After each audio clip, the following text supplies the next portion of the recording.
এবারে মিষ্টি খাওয়ার মধ্যে নাই না পেলে আয় ছবি না পেলে আয় ছবি না পেলে কেন ভাইয়া বুঝে একটু কেন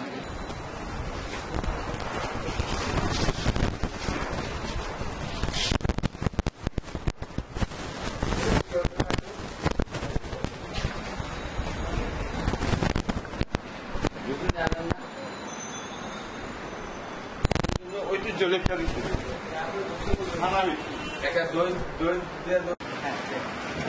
এই দোকান 90 বছরের মতো পুরনো, ঠিক আছে। আর এই চিত্ত ঘোষ যে উনি আমার আব্বা, উনি দোকানদার প্রতিষ্ঠাতা। আর এখানে সব মনে করলেন যে দই মিষ্টি রসমালাই যা যা আছে যাবতীয় সবই ভালো। মুন্সিগঞ্জ শহরের মধ্যে এটা সবচেয়ে পুরনো দোকান।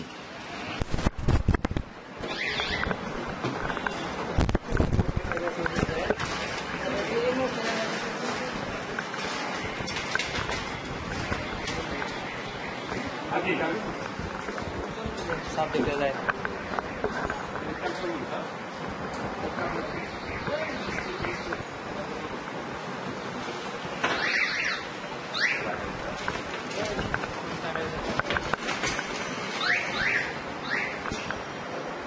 আমাদের রসগোল্লাটা বেশি বিক্রি হয় আর ছানামিষ্টিটা বেশি আমাদের বিক্রি হয়।